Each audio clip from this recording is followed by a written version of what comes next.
he's been very critical of Trump all during the campaign. Uh, he's only now beginning to adjust that a little bit. But this is not just about that one vote. This is about really a whole series of votes and comments and really a characteristic of being anti-Trump, anti-America First, and anti-MAGA that I think, again, if you go to Washington, you talk to the average person on the street, they would agree with Senator Cassidy on all these things because it's 90% Democrat and progressive leaning. And that's the problem. If you're in that milieu constantly and you're not back in your state and you're not, connecting with your fellow Louisianans, you get lost. Reality changes for you. And so I think that's the reason why he just doesn't deserve a third term, because this has really become a characteristic. He's part of the furniture and the fabric of Washington. And we just don't need any more of that. That's what we need to change.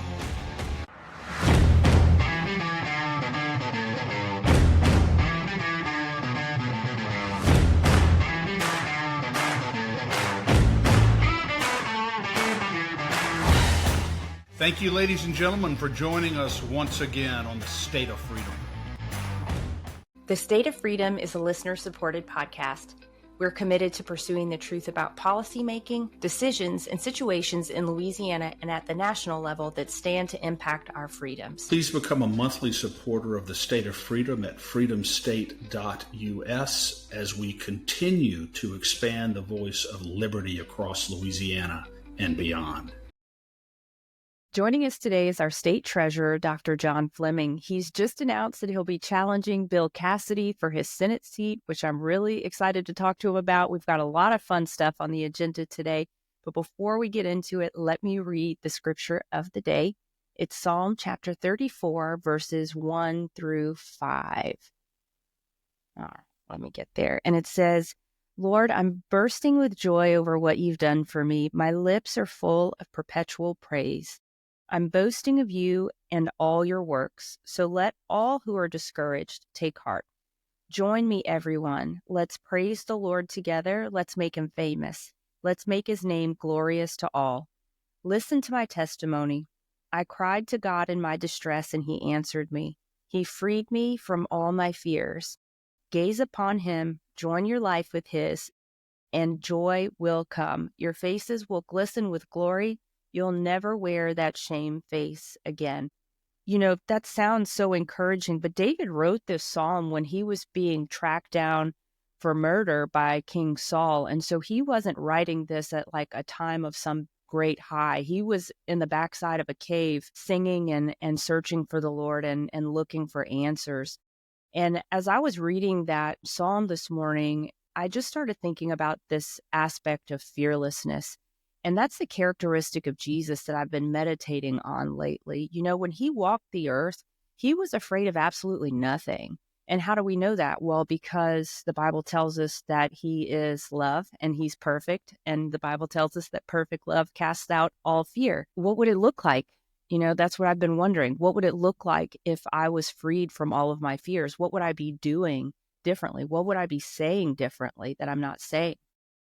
Maybe it would be a lot. And David tells us in this psalm the testimony of how the Lord freed him from fear. He spent time in the presence of the one who is perfect love. And David said that the Lord freed him from all of his fears when he cried out to God. And this is his instruction for us. Gaze upon him, gaze upon the Lord, join your life with his. And this is the promise, joy will come. Your face will glisten with glory, and you will never wear that shame face again. So that's the way to get out of fear. Yeah. And it's interesting, Danielle, that, David doesn't say he never had any fear. He says that the Lord delivered him from his fear.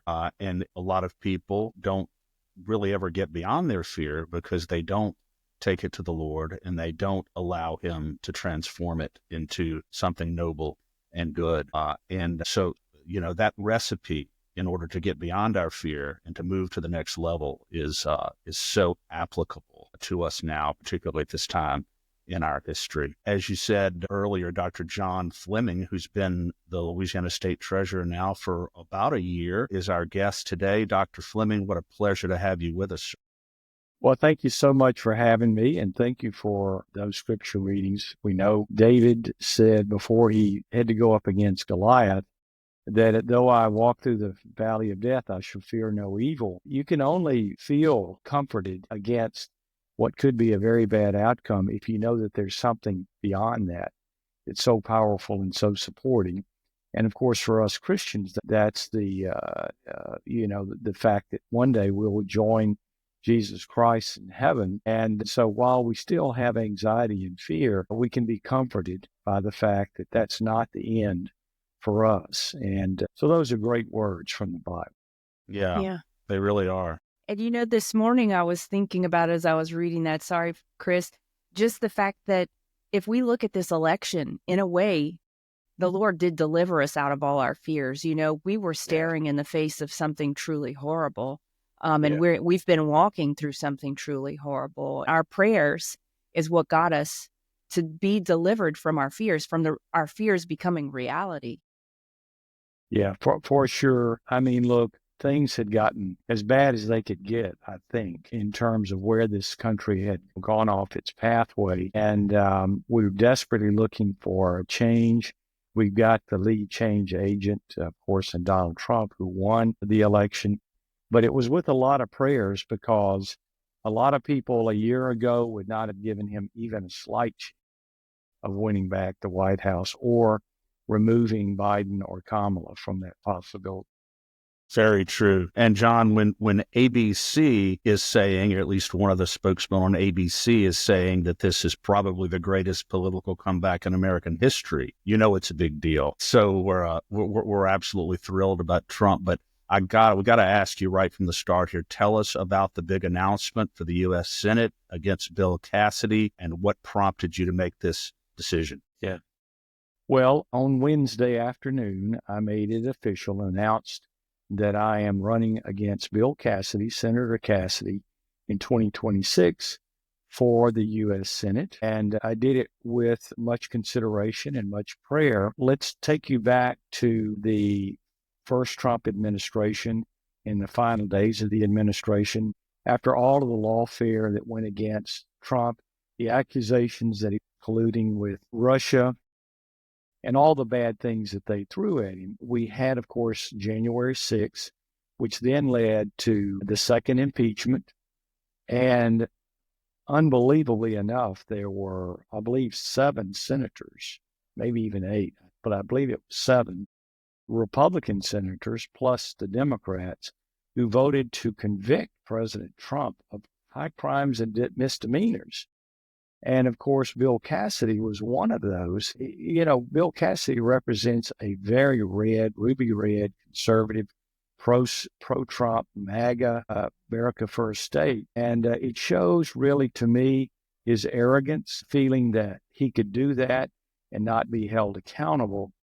But here's the problem with that.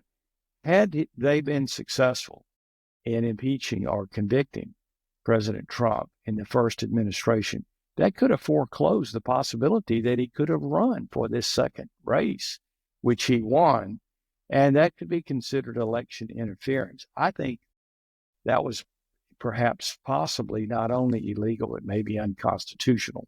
That we can debate for years. But the point being that obviously Senator Cassidy has become part of the fabric of the establishment in Washington, and we know that the real change agent here is Donald Trump. He's going to reset Washington. He's going to create a deflection in history like we haven't seen since Abraham Lincoln. And we're well overdue for that in terms of the crazy spending that's been going on, putting money behind, woke activities that American people do not want. And so I just felt that it was my duty, because I'm in a position that I can do this, to run against Senator Cassidy and to win, and to have someone who does want to work with President Trump in 2020, beginning in 2027 after the election. So that's where I made that decision, and it was not a decision I made lightly. And I was approached to join the Trump administration in some other way, one or more of the departments. But I decided this is really my call. Yeah, I was talking last night, Dr. Fleming, with Scott McKay, who said that we can expect Bill Cassidy under these circumstances to suddenly become more Trump than Trump on the campaign trail. And we of course know that is patently disingenuous, but he will certainly do what he thinks he needs to do politically to try to win. What are your thoughts on that? I think he's right, because remember when he ran for his first reelection, which is always the most important reelection, he was all about Trump. In fact, I think he got Trump's endorsement, if I'm not mistaken. He did. Yeah, he sure did. So he was in total support. And within a very short period of time, he was suddenly anti-Trump. And I think, again, that's where being arrogant and being prideful is a problem, because he felt that he could do that and get away with it. I think he made the miscalculation, that with the J6 hearings that happened in the House, which was really a kangaroo court, they presented no exculpatory evidence whatsoever, and he acted on all of that stuff. And I think, as I say, in a very arrogant way, not really holding himself accountable to the fact that he was all about Trump when he needed to be elected. So we could expect something like that in the future as well. Yeah. And, speaking of arrogance, I think it was 2 or 3 weeks ago when Senator Cassidy announced that he was going to be running for reelection. His team put out a statement that said that, I can't remember the exact wording of it, but basically no incumbent with this much money has ever lost. And I'm like, you know what? Hold my beer. We're going to see. We're going to see, sir. But Dr. Fleming, I love the timing of your announcement. And, we're coming up on Senate confirmations of Trump's nominees, and having you in there right now already as a strong challenge to Cassidy, for me, is pure gold. I believe it's going to exert the extra pressure we need to get him to vote the right way on these confirmations. Did that factor into your decision on the timing for coming out with this? And what do you expect from him on the confirmation front? No, it wasn't part of my calculus, to be honest with you. It goes far beyond just the vote to convict President Trump. He's voted for a lot of so-called bipartisan spending bills. And in Washington, bipartisan means Democrat, okay? It means that Democrats get behind some crazy spending bill, and you get a handful of Republicans, and they like to call that bipartisan. And technically it is bipartisan, but it's not a true compromise. And he's been involved in that a number of times. So, for instance, the infrastructure bill, I believe that was the Infrastructure Act now, I believe that was passed and signed in 2021. It was going to be the mother of all infrastructure bills. It was going to fix all of our highways, bridges. And all that money is really going to crazy woke ideas, electric vehicles, tax credits, pushing citizens to congregate into cities and use mass transit rather than their own automobiles. It's just really a left-wing fantasy. And he continues to brag about that. But people look around in Louisiana and they don't see any change in our infrastructure as a result. That's true. And that has accelerated our inflation problem. You realize the dollar has now shrunk by 25% since Biden took office. And so our buying power at the grocery store and wherever we, have to spend our family budget, has shrunk considerably because of this excessive spending. So it's those kind of things that are important. And I know that this is a heavy lift. It's not going to be easy to beat an incumbent. And so I thought that it was best to go ahead and get started early. Yeah. Dr. Cassidy, specifically regarding the cabinet nominees that Trump is making here. As you know, Matt Gaetz was unsuccessful. He backed out. They're now going after Pete Hegseth viciously. If Hegseth backs out of this at this point, is there going to be some even more blood in the water? In other words, will there be sort of an inexorable precedent set at that point whereby they then go after Robert F. Kennedy Jr., who certainly has things in his background that could be attacked. How important is it at this moment that Pete Hegseth stand strong here and fight through this process? Well, thank you, Chris, for that question. I think it was meant for me rather than Dr. Cassidy, but thank you anyway. Well, Dr. Fleming, I'm so sorry. I certainly, that's probably the gravest insult that you'll receive this week. No, So no matter what, not at all. no matter what mean things people say to you or about you for the remainder of the campaign, nothing will ever reach that. Yeah. So No. I apologize for the misnomer. No, not at all, Chris. And look, Moms for Liberty East Baton Rouge Parish Chapter is dedicated to fighting for the survival of America by unifying, educating, and empowering parents to defend and take back their parental rights at all levels of government. To learn more or to get involved with Moms for Liberty East Baton Rouge, email momsforlibertybatonrouge@gmail.com. That's moms, the number 4, Liberty Baton Rouge @gmail.com. The email address is on the Patriot page of our website, freedomstate.us, and it's in the show notes. Yeah. I'm not being critical of Bill Cassidy as a person. As far as I know, he's a fine person. And we were friends. We entered the House of Representatives together in 2009. So you won't hear me say anything being critical of him personally. I just think that he's misguided, and I think some of his ideas have led him down the wrong pathway. So I'm not going to be making any kind of personal attacks on Bill Cassidy at all. But I do think he's misguided. I think he's no longer a Louisianan in the true sense that he's really a Washingtonian. And that is the problem that we have today. So many people become ingrained. They become part of the establishment. They look for promotions there, and what happens is they just forget about the people they serve. So having said that, what again is your question? I apologize for digressing. Yeah, no, I just wanted to ask you, because Michael Knowles made a very good point, what I thought was a very good point yesterday, that regarding Pete Hegseth, now that Matt Gaetz has gone down, that they're viciously attacking Pete Hegseth.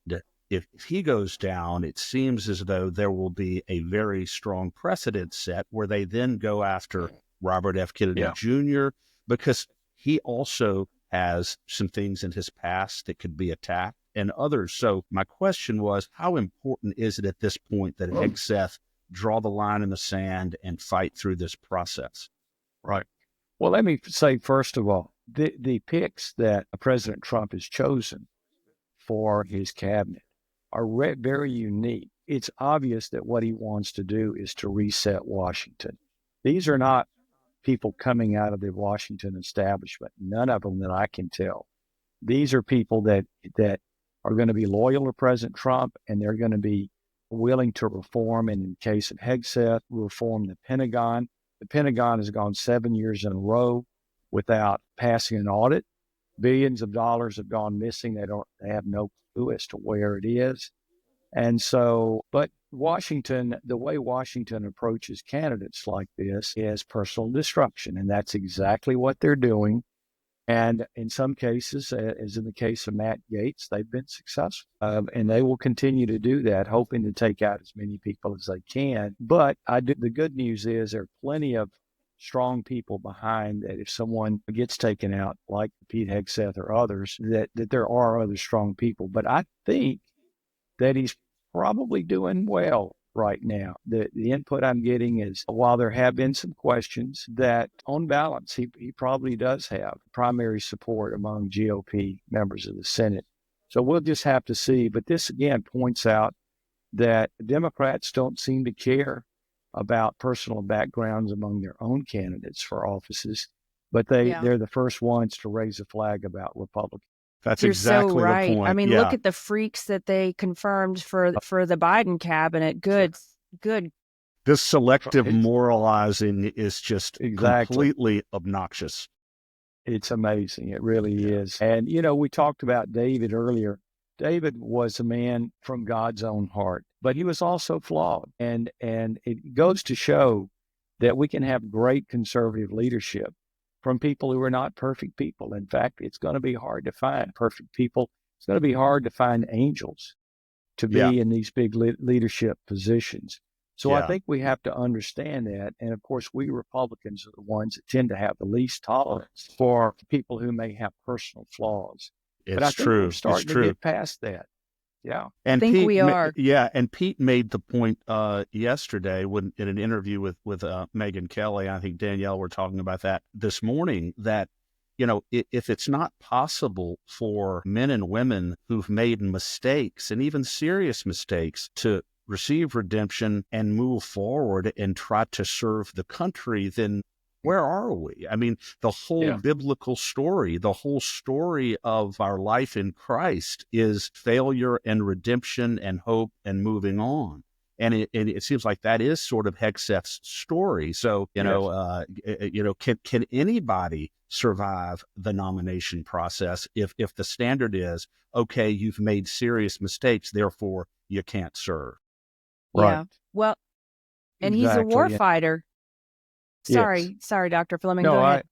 Danielle, you're absolutely right. Hegseth is a combat veteran, and of course, he's been very strong on Fox News. So he's a communicator. He's an influencer. He's ready for the fight because, see, I served on House Armed Services Committee for 8 years, and I saw the woke coming to the Pentagon. In fact, one of the things I fought against was the idea of appointing, in one case, the U.S. Navy. They wanted to have a chaplain who was actually had no religious convictions at all.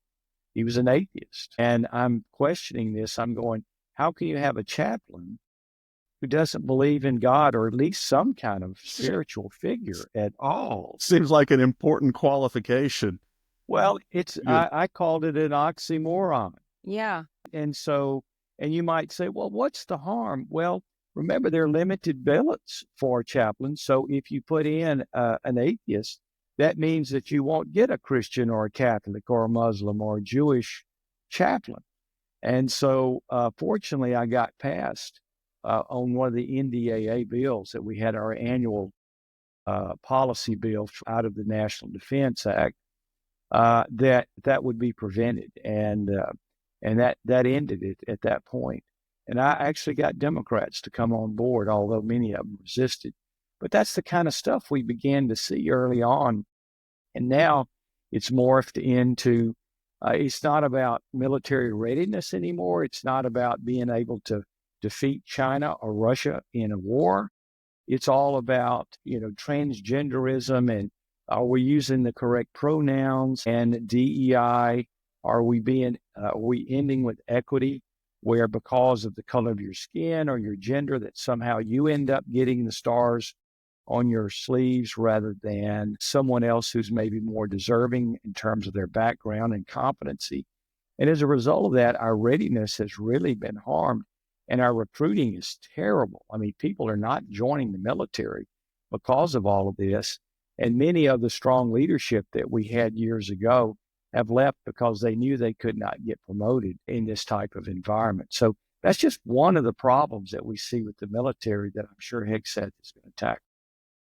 It's true. And I think if anybody can fight through this nomination process, and I'm kind of glad that they're putting him first because they need a fighter to go in there and win the position of Secretary of Defense. And I think he's talked a lot about rebuilding and recruiting. And I think he's the right man for the job because, one, he's so likable. He's a very inspirational guy. And the way that he tackled some of those questions that were very personal and very hard to face up to were head on. I mean, we don't have to know the gory details, but he was honest. And I think there's something really beautiful about that. And we should all just be happy that, look, he made mistakes, he moved on. And I like to hope that we would all want the same courtesy in our own lives when people take a look at our lives. Absolutely. And then, we're talking about... Not a one of us is without flaw. Not a single one of us. Exactly. We're all a work in progress and God meets us where we are. And we have, that's something to be so grateful for. Yes. But as we're talking about redemption, people have not forgotten, going back to your Senate race, that what you talked about earlier, that Cassidy voted to impeach Trump. He hasn't been a supporter of Trump in the aftermath of 2020. He hasn't talked about election integrity. And those things are lodged deep in the minds of conservatives in this state. I was mentioning to you before we came on air that I saw NOLA.com ran an article about your announcement, and I saw it on Twitter, and all of the comments were encouraging you to run, so pleased that someone of your conservative stripe would be running, your leadership caliber, and basically not one of them had forgotten that Cassidy voted to impeach Trump. And so at the end of the day, there's personal redemption, but it's really hard if you make a mistake in the job, and he hasn't eaten the crow to go with it. You know, I haven't seen him come back Well said, Danielle. and apologize with his hat in his hand or anything like that. So I don't know. I think that he's in a very weak and vulnerable position as far as people go. We can forget about policy mistakes as voters. You know, 6 years on, you can forget about a policy mistake, but the citizens of Louisiana are not forgetting about that impeachment vote. No. And as I said, again, this is not avoidable. Right. This was a huge miscalculation and mistake that could have, if there were enough Republicans that had joined in, that could have deprived us of the opportunity for the Washington reset. It's coming, the reform that's so necessary and way overdue. But it's consistent with many other things, votes that he's taken. He's been very critical of Trump all during the campaign. He's only now beginning to adjust that a little bit.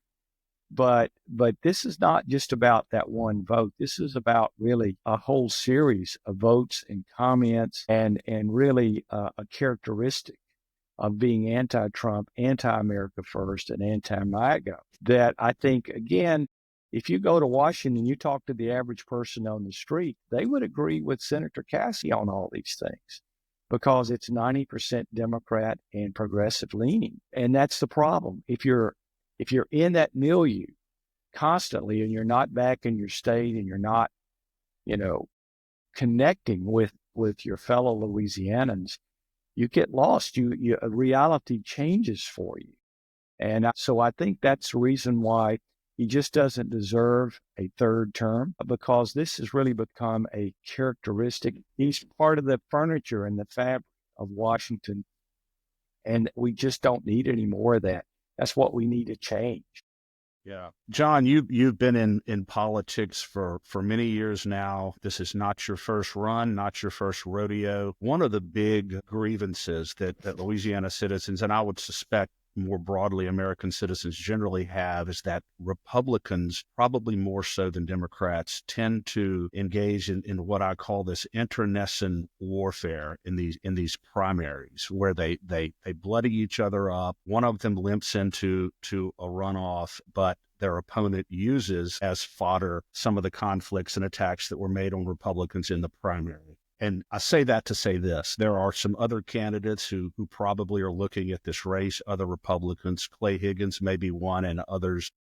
How do we prevent this type of internecine execution-style warfare in the Republican Party? Why does it seem so difficult for Republicans to be able to galvanize one candidate, even in a primary, and buttress our chances for the good of Louisiana as a whole? Right. Yeah, that's been a problem with our party. That's how John Bel Edwards got elected, who left office not popular at all with all the things he did during COVID, shutting down the state far beyond anything that was necessary, even shutting down churches while keeping bars and Walmart open, even actually indicting and prosecuting a pastor.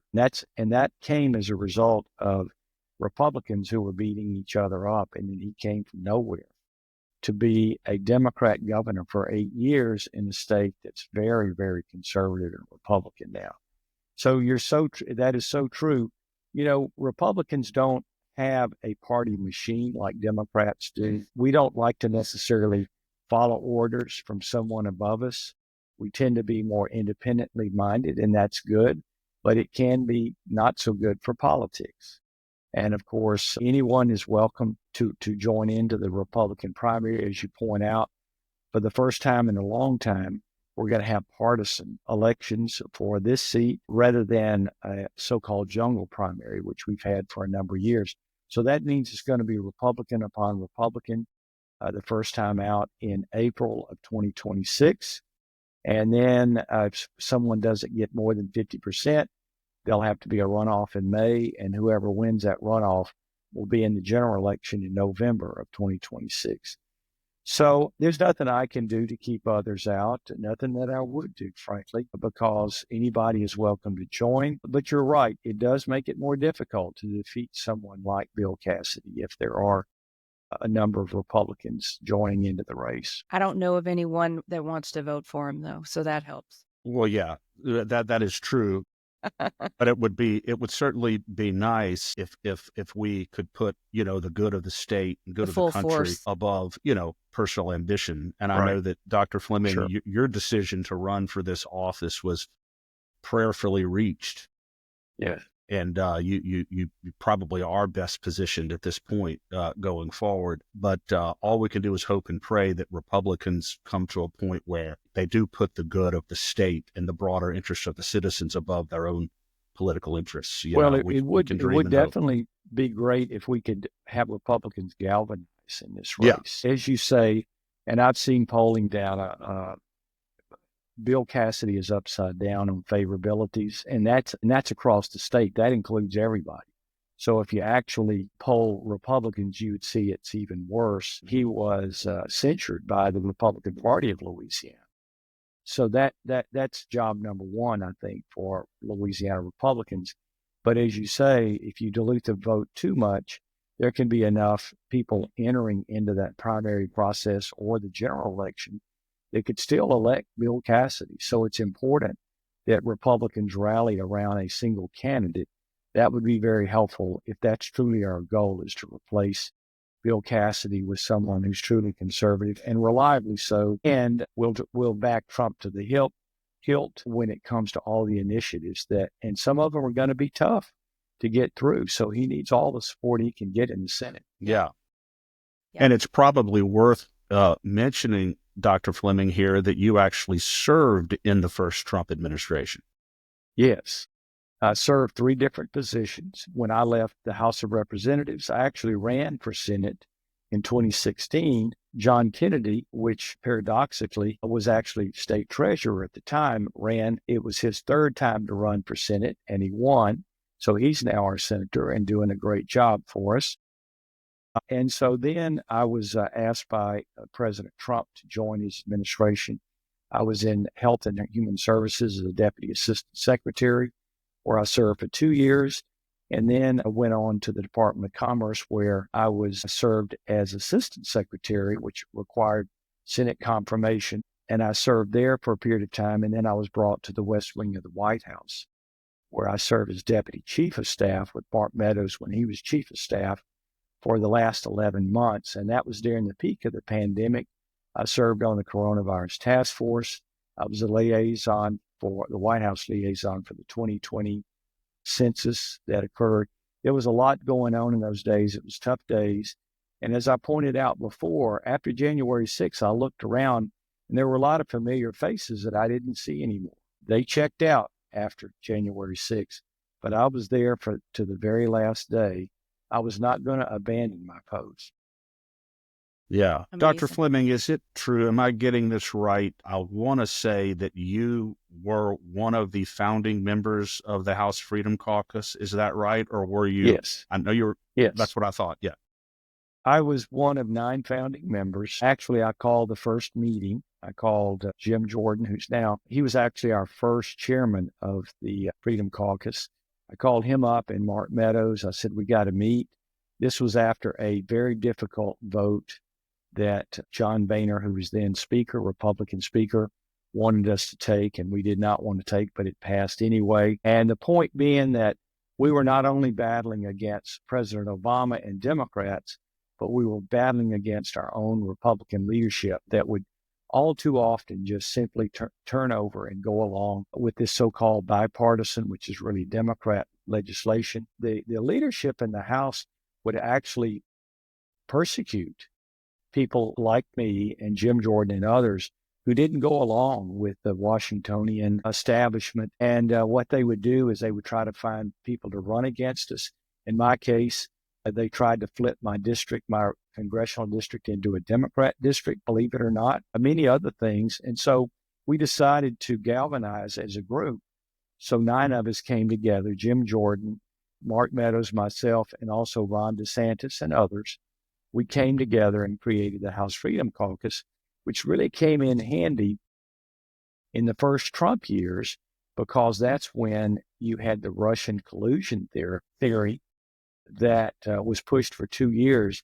And it was the House Freedom Caucus that defended President Trump. It wasn't the Republican Party or other members. And that led to many other things. Yeah. But it's still very active today, and they're pushing back against the excessive spending that we have in Washington. And at least 12 states now, including Louisiana, has their own House Freedom Caucus, which has come out of that group. So it's ever expanding. Well, we're so fortunate to have you in a position where you're willing to serve as somebody who has clocked the idea of the uniparty before I did, before a lot of us did. So we're grateful for that. It's amazing in Washington how really that they're serving the interest of self. Yeah. And they're not serving the interest of the people. I'm excited to share a fantastic opportunity for State of Freedom listeners who are interested in investing in precious metals or even starting a home-based business in the precious metals industry. Metal Stacks is a precious metals collectors club where you can buy your metals at the best prices on the market, actual dealer cost. They are beating the big sites. They have no credit card fees and no minimums. If you're just interested in purchasing metals at a great price, visit metalstacks.com/dwalker. Get to shopping. That helps me out. I get the commission. You can also refer people to Metal Stacks for an additional income. If you're interested in learning about the referral business aspect of Metal Stacks, email me directly at danielle@freedomstate.us for more information. But when we originally reached out to your office, we wanted to get your thoughts on the most recent special session here in Louisiana. From our perspective, rather, it's a bit of a mixed bag. Right. But since you're the man who writes the checks, what do you think of the outcomes of the session, and will you be bringing an agenda for the budget session in the spring? Well, thanks for that question. Let me lay the foundation. The modern economy in the United States is moving to the South. You have the high-tech industry moving to Austin and to Atlanta. You have the financial industry in New York that seems to be moving towards Texas and other places in the South. You see tremendous economic growth in companies moving to the South. Lots going on. Unfortunately, they're not coming to Louisiana. And the reason for that is because of our archaic tax laws as well as our insurance problems. And so it's incumbent upon our governor, and I'm trying to work with him to solve these problems. So I've been evangelizing for the last year that we should end the personal income tax and cut many other taxes like corporate taxes. And the governor contacted me, I don't know, about a month and a half ago. And he said, look, we're going to go into special session and we're going to try to pursue exactly what you're talking about. And they did. However, the problem is it's hard to get there in one fatal swoop. So what the governor did, that he came up with a plan where the personal income tax would be cut from 4.5% to 3%. It's also a flat tax, which many people support flat taxes, as you know. It also cuts corporate tax from 7.5 to 5.5%. And it does away with the franchise tax and other things. Why do this? Because we know with the 2017 Tax Cut and Jobs Act that when you cut taxes, what happens is people invest their capital. You get more economic activity, you get growing companies, you get better jobs, and everybody does better. And you actually get more money coming in to the budget for the state. So the thing I don't like about it is because there was no cuts in spending, and there is a lot of wasteful spending. I mean, look, our budget in Louisiana has increased by 80% in the last decade. Whenever the lawmakers find an opportunity to spend money, and waste money, they do it. And so what I think we should do next, and by the way we were able to achieve those cuts is to increase sales tax. Yeah. That's not a good way to do it. What we need to do is now in a second session, go back, cut those taxes, those personal and corporate taxes even more, maybe even get to a zero personal income tax, but do it with savings, going into the Department of Education and other departments and cutting out wasteful spending. And, the Department of Education, our teachers are underpaid. So where does all that money go?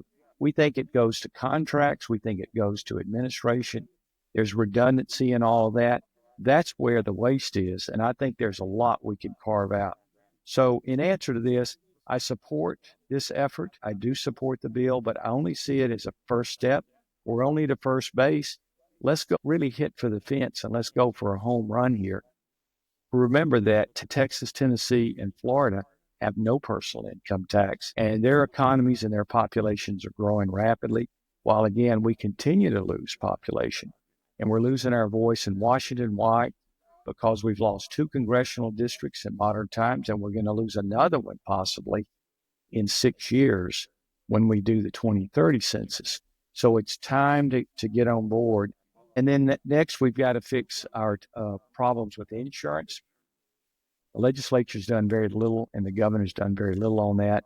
So we really need the support of everyone in Louisiana to force that upon your elected representatives that we must reform this as soon as possible.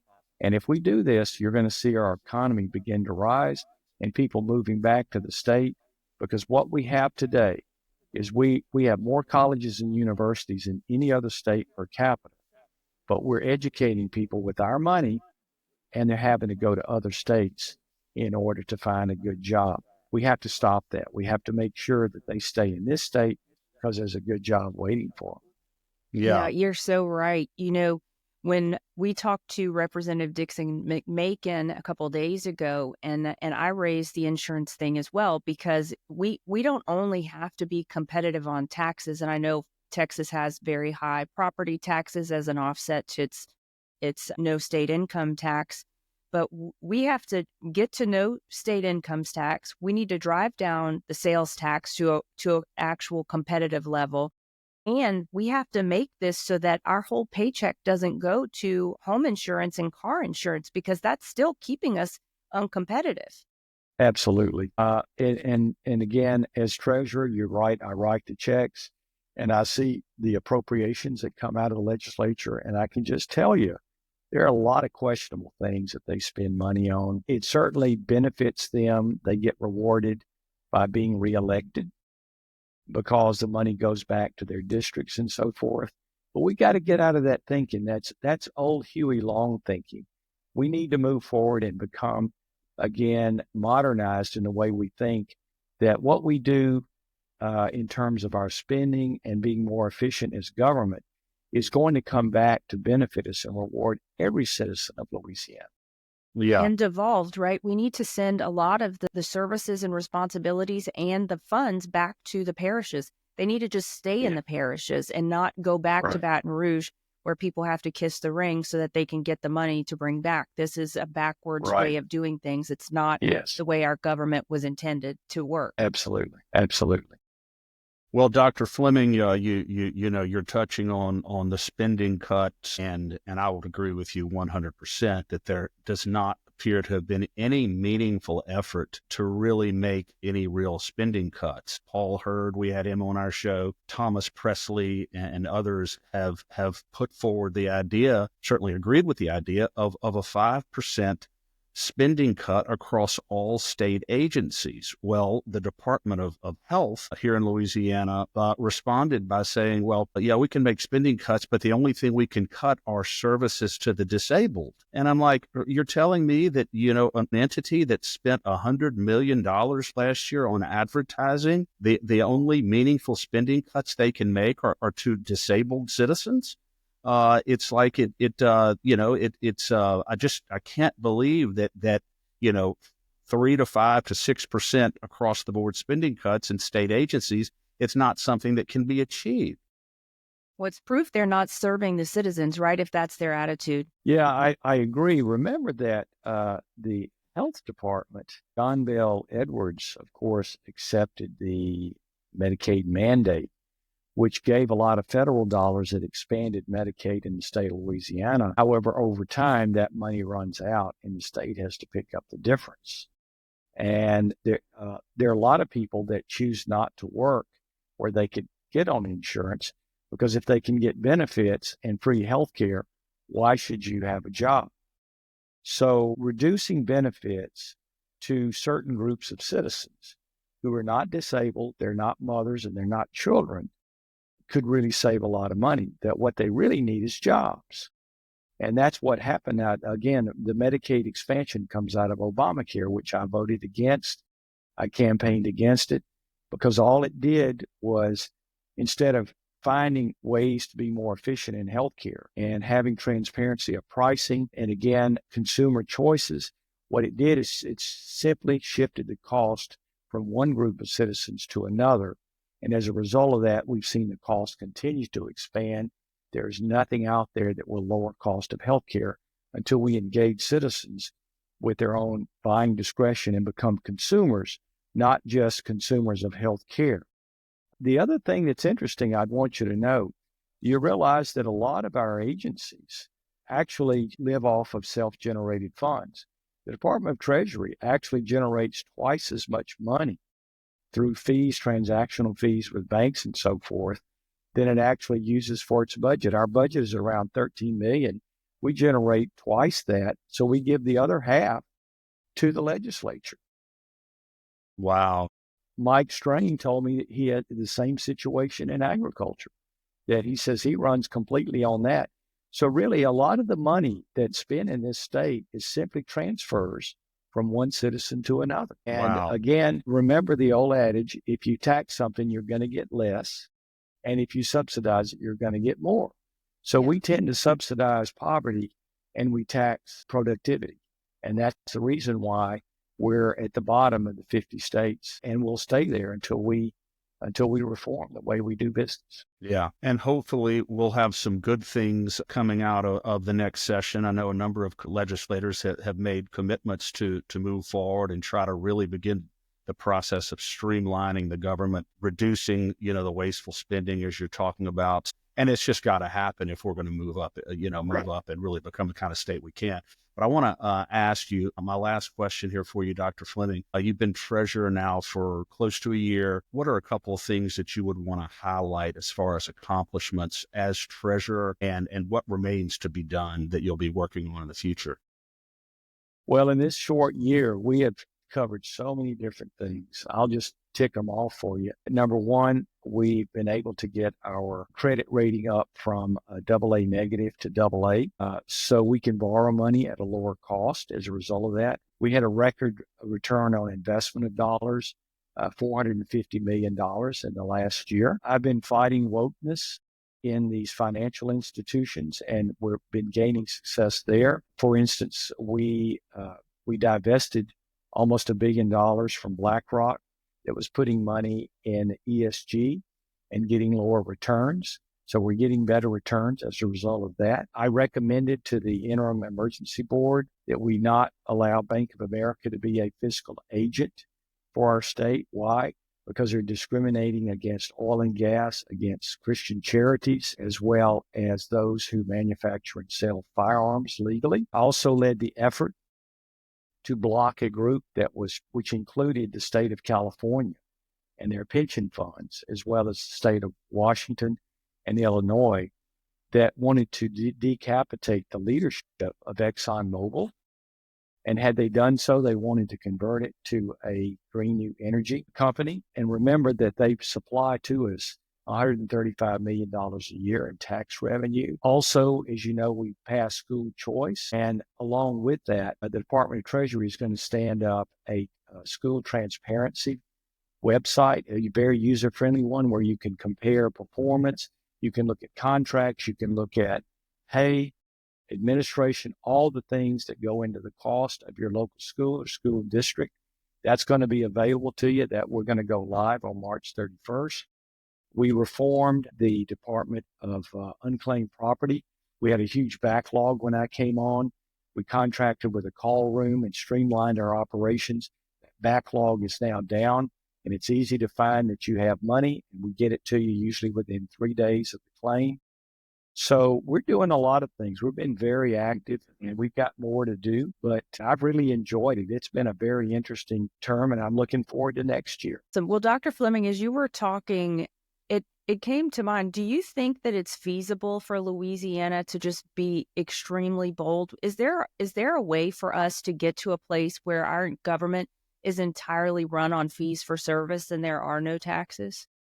That's a great question. I don't know if we can achieve that entirely, but I do think we can move towards fees very successfully. In fact, I want to talk with the leadership in the legislature about how we can generate more fees. Remember, we're the first state that accepted cryptocurrency as payment in the Department of Wildlife and Fisheries.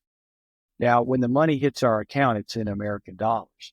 But if you have Bitcoin Lightning, and some Ethereum, you could actually pay your fees that way. What I want to talk with them about is we can generate fees, just slight fees, maybe 0.1%, but it adds up over millions of transactions. And I could see where our state could actually really replace taxes with user fees, which is what Texas has done a lot of. Remember, Texas has beautiful roads and highways. Why? Because they have user fees for those, and people who come in from out of state are helping pay for that rather than taxpayers. So I think there's a lot of innovative and really modernization that we can do that will, again, take away the need to tax citizens, both on the sales tax, which is a regressive tax, and income tax. And we can really have modernization of our infrastructure and how we do business in Baton Rouge and across the state by leaning towards user fees, where people have a choice whether or not they want to use that service or road or bridge. We have the new Calcasieu Bridge that they will start constructing soon. That's a public-private partnership that will have user fees, but they were going to be very moderate. And you can always go around that bridge in some other way if you choose not to pay that. So I think there's a lot to be done in the future, but now we have a unified Republican conservative government and a supermajority in the legislature, the first time ever. And there's no reason why we can't move our state forward because I agree with you. And it's music to my ears to hear that there's room for fees to take over taxes, because it's really the way our government should run. If you think about it, we should be paying for something that we get. Absolutely. Well, Dr. Fleming, thank you so much for your time. I want to get you back on soon to talk about maybe the future of cryptocurrency and alternative currencies in our state, how our state can use them from a government perspective, and what's available to people who may be consumers and traders. But we just want to thank you so much for your time with us. Thank you for your service to our state, and very, very best wishes in your run in the coming year, 2 years ahead. Yes. Yeah. Thank you so much, Danielle and Chris, for having me on today. And these are very thought-provoking questions that you present, and it also shows how well in tune you are with what's going on in Louisiana and what the needs are. Well, we appreciate you, Dr. Fleming. Thank you for your service to our state, and we look forward to following you and helping you go. Right. Thank you so much. Have a blessed day. God bless you. You too. Thanks for joining us today on the State of Freedom. Be sure and check out the show notes for this episode. You can always go there and find the calls to action and resources mentioned in the show, and you can find out more information about our advertisers there as well. If you want to learn more about us or support our work, visit freedomstate.us. To get involved with Louisiana Citizen Advocacy Group, visit lacag.org. We'll see you next time. God bless.